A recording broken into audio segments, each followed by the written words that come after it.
This is quite extraordinary, isn't it? On one hand, you have here a Roman triumphal arch uncovered in the 19th century, and yet there's an icon of Jesus here, and the whole site claims to relate to the trial of Jesus.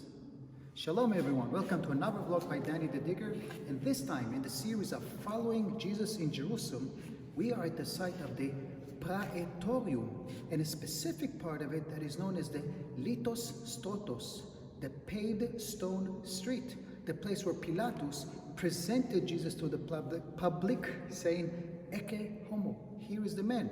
And the official name of this arch is the Ecce Homo Arch. But what does archaeology have to say about all of this? Let's start this quest.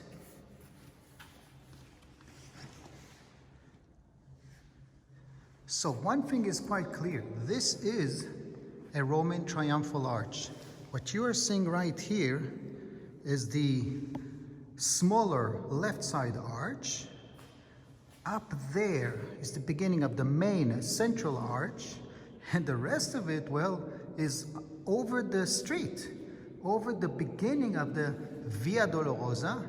And wait till you see at the end of this video what the right side arch is combined with. You're not going to believe this. Now, if this is a triumphal arch, it's definitely Roman. The claim is that this is from the 1st century.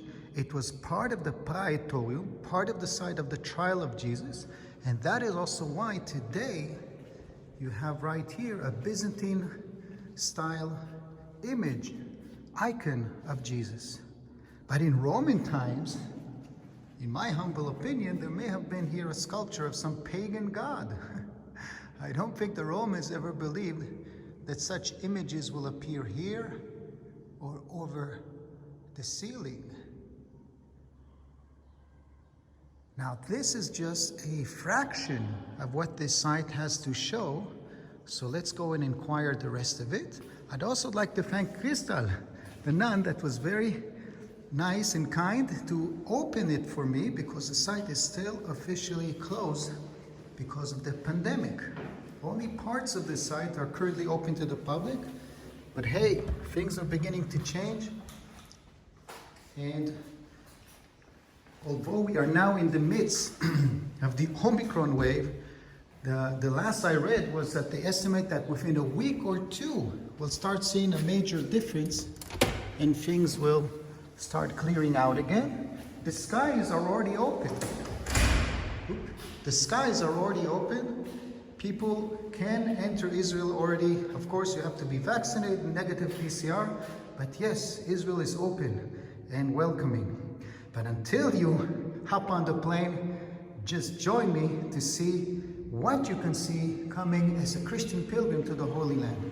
And this is again the site that is said to be part of this area where Jesus' trial took place. And we were just over here.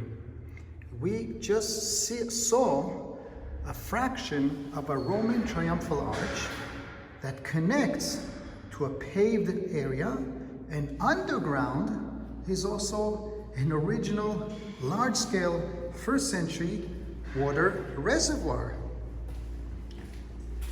Let us start with the water reservoir. Going 2 flights down, the area that is today maintained by the Sisters of Zion monastery or convent has a few items here on display. Here you can see 1st century Jewish burial coffins, miniature-sized coffins for secondary use. Yes, the Jews in the time of Jesus developed a rather bizarre habit of burying their dead and a year later collecting the bones into a bone box. Perhaps that should also get a full review by itself, a full chapter. And here you have smaller artifacts. Some of them can be quite interesting, like these animal bones or knuckle bones. They were actually dice in ancient times, and that is interesting because perhaps these are the dice on which the Roman soldiers gambled over the clothes of Jesus. Okay, when you find artifacts from the 1st century here in the Holy Land, they might actually relate to the scriptures. This is just one small example. Here is now a map of Jerusalem's old city central and northern area with an emphasis on its water sources. The Temple Mount, where the Jewish temple stood, now the octagonal dome of the rock, had several water reservoirs underneath it. But how did it get its water? So one main source was an aqueduct, not shown here, that brought water from the south, from Hebron area and its springs. But another source was draining the rainfall coming from the north through today's Damascus Gate area and into where we're standing now. What I'm going to show you now is an underground water reservoir, part of a few that were north of the Temple Mount. This one, number 6, became quite famous in Christianity as Jesus performed a miracle there. It's called the Bet Chista pools, and I do recommend to check one of my previous videos that was covering exactly that site, how it's mentioned in the scriptures in the Gospel of John, and what does archaeology show of that site. We are now at the site that relates to the trial of Jesus. Now, here's the question which I reviewed in the previous chapter. The New Testament tells us that the trial of Jesus was at the, I quote, Praetorium. And Praetorium is a name, is a site, if it is a site, that is not mentioned by any other sources. The most detailed account we have of the 1st century Jerusalem is Yosef ben Matityahu, Flavius Josephus, and he tells us of 2 main buildings which are candidates for that Praetorium. One would be somewhere around here, not presented on this map, Herod's palace. It makes sense that Herod's palace was also in use by the governors later on, but I actually think that the Crusaders who first argued for this location, this time got it right, the Antonia. We know for a fact that all of this area was built up by King Herod north of the Temple Mount so he could monitor the pilgrimage days and in general the activity going on the Temple Mount and make sure the Jews are not using the holidays to assemble and plan any sort of rebellion. That applies also for Pilatus and the Romans, and especially being Easter, being Pesach, it makes sense that Pilatus would actually be on guard right here, monitoring the Temple Mount, making sure Jews are not using this holiday to plan any rebellion. And while he's at it, he's also sentencing people.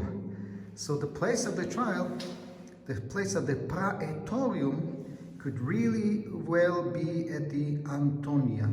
And Praetorium is also a generic name, not just a place name. So you could argue that Praetorium, place of trial, is the function of the Antonia at certain times. Okay, I hope I'm clear enough about this. Now I'm asking, what does archaeology show?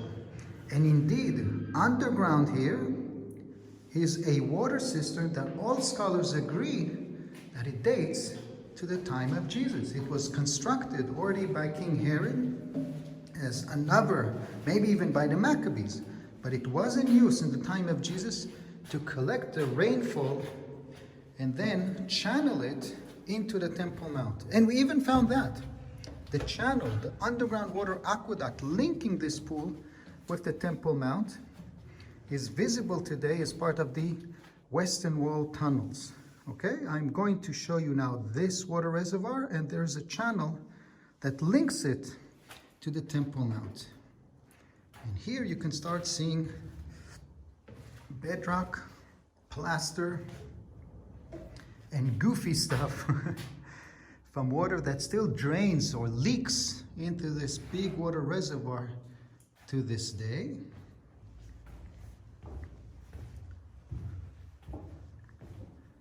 Here is a bit more of bedrock, and bedrock is good because bedrock means it's always been here. Also in the days of Jesus. It's not a wall that you could always argue when it was constructed. If you see bedrock, it means it is original. And here is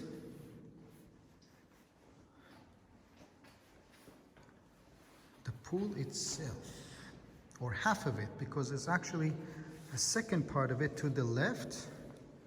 Let me zoom out a bit here. I know the quality of the image then is not as good, but it does show you the right side, the center, and there's a third part, or a second half, on the left. All of this is said to be constructed in early Roman times, although the arch being pointed may have been from a later stage. Yes, so this is the underground, the infrastructure of the Antonia. And if so, then above it is the place of the trial of Jesus. Or is it? Let's now go up to the street level that connects to the triumphal arch where we started, and see what the assumption in the Christian tradition says and what archaeology, secular archaeology, claims of this site. There is a small gap, let's say.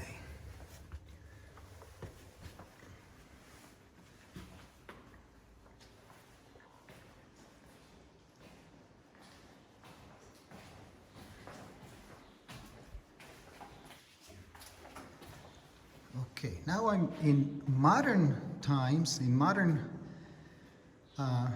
connection. No, let me phrase it properly. In the context of the 21st century, I'm underground.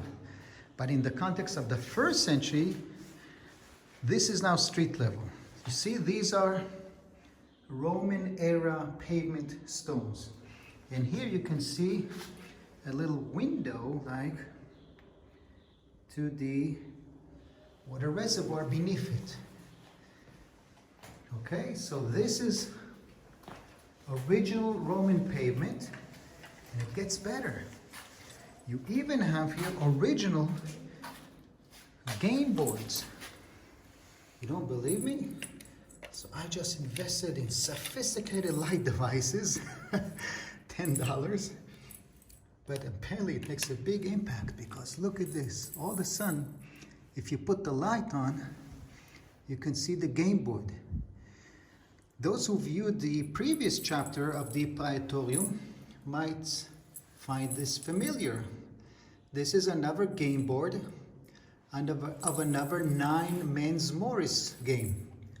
A game in which every player has 9 pieces of different colors, and you have to put 3 in a row to get your opponent's pieces off the table.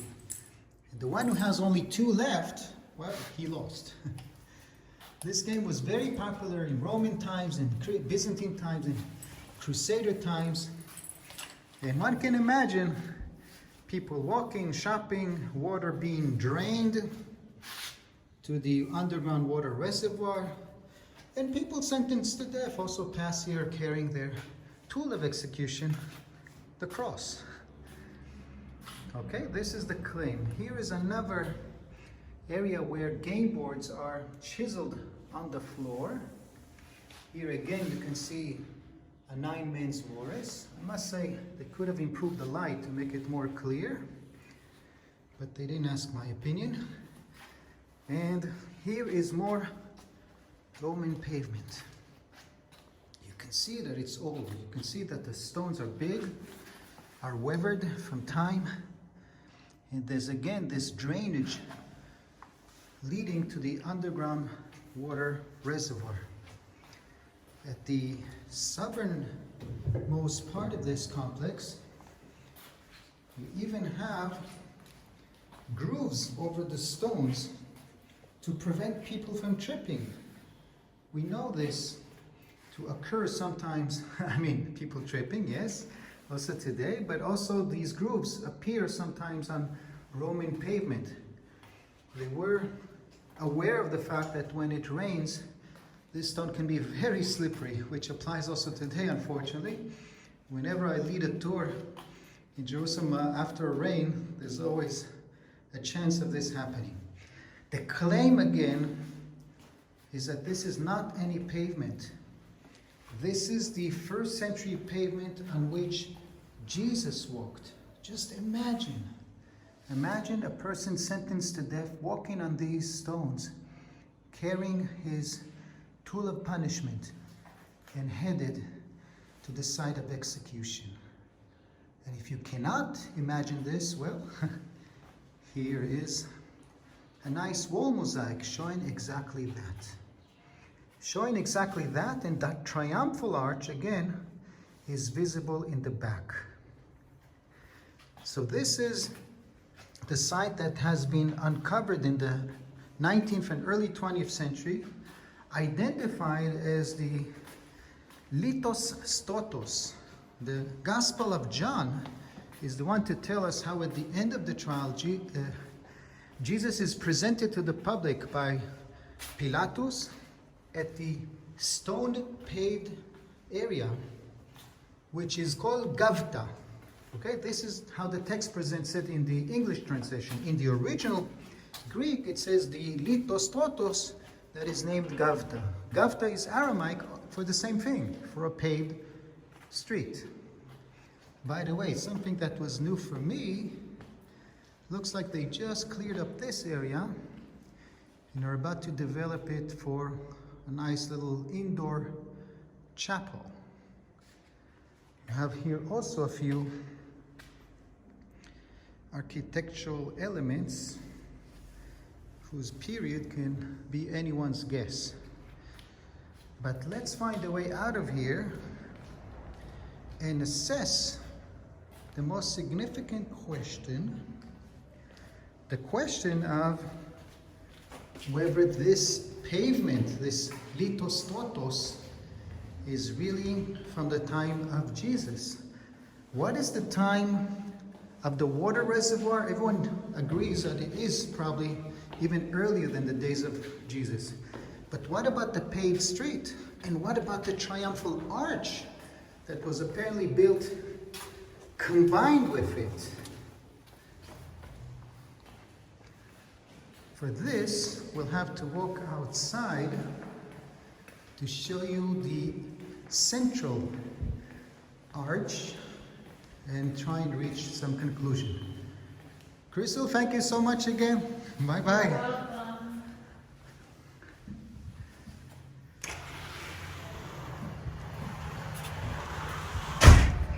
Okay, here we go. And now look at this. This is the center part of the triumphal arch that I've shown you before. We started this review inside, behind this window, and now we are looking, seeing it over our heads. And the sign here is saying this is the Ecce Homo arch, the place where Pilatus presented Jesus to the public, combining the narratives of John and Luke. Oh, what am I doing here? Sorry, got the zoom button going on by mistake. Okay, now here comes the problematic part. When do you date the triumphal arch? And the Christian tradition says, oh, it's from the time of Jesus.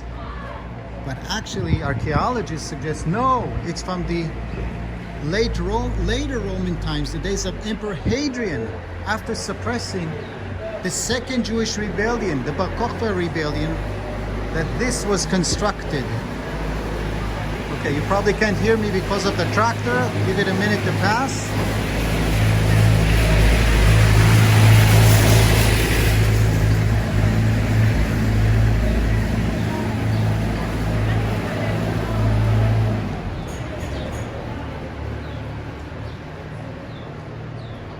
Okay, here we go again. This triumphal Roman arch in the 19th century was believed to relate to Jesus, to his time, to his trial. But now there is pretty much consensus that this is actually from 135 or in the 130s, when Jerusalem is redefined, rebuilt, rebranded as a pagan city by Hadrian. It is named Aelia Capitolina, and the triumphal arch was to mark the successful, brutal suppression of the second Jewish rebellion, of the Bar Kokhba rebellion. Maybe the sign here is still relating to the Lithostrotos, but archaeology suggests a slightly different period for when this pavement was added. You know what? I'm willing to acknowledge the possibility that there was a different pavement here in the days of Jesus. Maybe even some of the stones of the pavement I showed you originally were built and were in use also in the days of the trial of Jesus. But most scholars argue that the area we've seen with the game boards really dates to the beginning of the 2nd century. Now, on top of all of this is a funny anecdote here that we started the tour in a Christian chapel, which is built around a Roman triumphal arch. And what do we have here? The other arch, yes? The other second smaller arch. You want to guess what it's used as? Is it part of what? Yes, you're right. It's part of a mosque. Only in Jerusalem can you have such amazing combinations. So, I hope you've enjoyed this presentation. Hi, kitties. Hit subscribe and hit like if you want to make sure you get notified for more interesting reviews of sites in Jerusalem, especially of this series of following Jesus in Jerusalem. Yes, because the next chapter is going to be the path from here to the Golgotha, the path known as Stations of the Cross, Via Dolorosa. Although before we start, one more interesting anecdote. Right there around the corner, there is another site claiming to be the Praetorium by another Christian denomination. What is going on here? So stay tuned because more fascinating material is coming up. Later out.